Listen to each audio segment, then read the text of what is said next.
Mon cher Renaud, oh là là, quel panorama extraordinaire ce soir. Colorado Spring.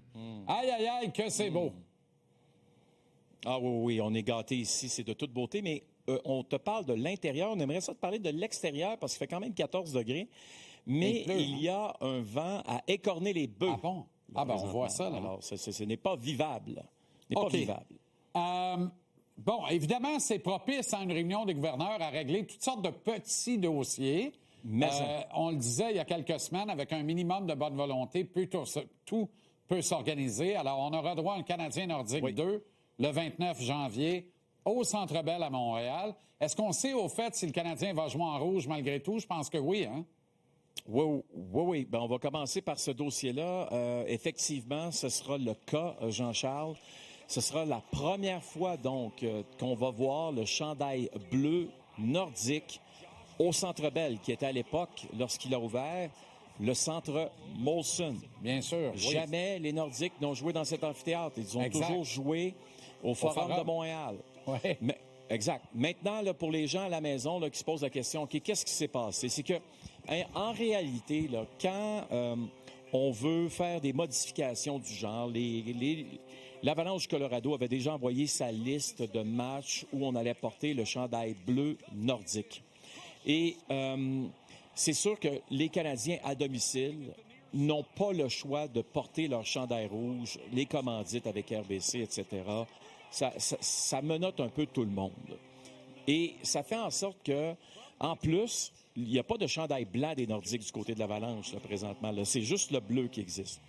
Alors, ce qu'on a fait, c'est que Joe Sakic, lui, nous répétait qu'il avait le désir de porter ce chandail-là à Montréal, qu'il attendait évidemment une réponse de la Ligue nationale. Les Canadiens, eux, ont dit la même chose.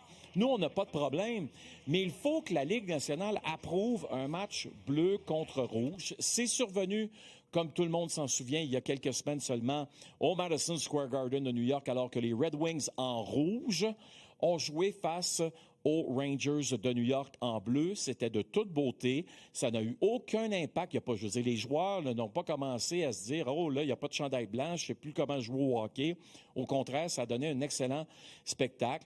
Alors, Bill Daly aujourd'hui, hier, Bill Daly nous avait dit à la fin de la réunion, il n'y a aucune équipe qui est venue me voir encore avec ça.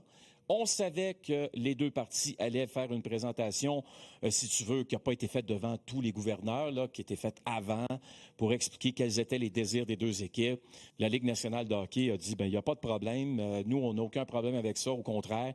Alors, le 29 janvier, soulignez la date, on va avoir un match canadien-nordique au Centre Bell. Formidable. Bon, autre dossier, le projet d'un match extérieur à Montréal suit son cours, Renaud, et je trouve ça intéressant parce que, avec encore une fois de la bonne volonté, tout peut arriver, on peut soulever des montagnes. Bon. La Ligue junior majeure du Québec a fait la Coupe de la 55, un festival de hockey. C'est très beau, ça. Oublions le fait qu'il n'y a pas eu grand monde pour les matchs du circuit Chickeny. C'est une affaire, mais on était à l'hippodrome de Trois-Rivières. Il a fait pas mal plus froid qu'est-ce qui était supposé. On a fait toutes sortes d'erreurs dans la planif au niveau de vente des forfaits pour la semaine. Après ça, on a ramené à des billets, puis on a baissé le prix des billets, et là. Bref, c'est une comédie d'erreurs qui explique de piètres résultats au guichet, mais le panorama était extraordinaire. Et moi, je dis à Mario Cecchini, fais la même affaire à Montréal, au stade Percival Molson, avec les deux clubs d'Abitibi, l'Armada de Blainville-Boisbriand, puis ça s'appelle la Coupe de Montréal, puis les Olympiques de Gatineau, évidemment. Et au lieu des 4 clubs du centre du Québec, ça va être extraordinaire, qui implique la victoire de Montréal pour jouer un match régulier contre Toronto ou Boston, puis on va battre un record d'assistance à 25 000. Et rendu là, Renaud, là, quand tout est monté, qu'on partage la facture de multiples façons comme ça, pourquoi le Canadien ne jouerait pas un match rendu là devant 25 000 spectateurs dans le stade qui porte le nom du propriétaire, soit dit en passant, là? Oui, mais ça, je peux te garantir que ce serait très, très surprenant parce qu'il faut un minimum. Et le minimum, c'est 40 000 spectateurs, sinon 45 000 spectateurs. C'est pas le minimum des Canadiens de Montréal. Il n'y aura pas ça à Winnipeg. C'est la Ligue nationale de hockey. Il n'y aura pas ça à Winnipeg? Oui. Mais il ajoute des gradins parce que c'est pas la capacité du stade. Exactement. OK. Exactement, OK. tu ajoutes des gradins. Maintenant, on en a parlé, toi et moi, ensemble, là, du circuit Gilles Villeneuve. Hein? Souviens-toi, il y a un mois ou deux, on avait parlé de cette possibilité. Je pense que maintenant, il faut écarter cette ligne d'arrivée. Tu l'avais souligné avec justesse qu'il manquait d'espace. Pas que tu n'es pas capable de mettre une glace, là. Le problème n'est pas de mettre une patinoire à cet endroit. C'est qu'il faut plus que ça. Il faut plus d'espace. Donc, il faudrait faire tomber des murets. Là, ça n'aurait aucun bon sens.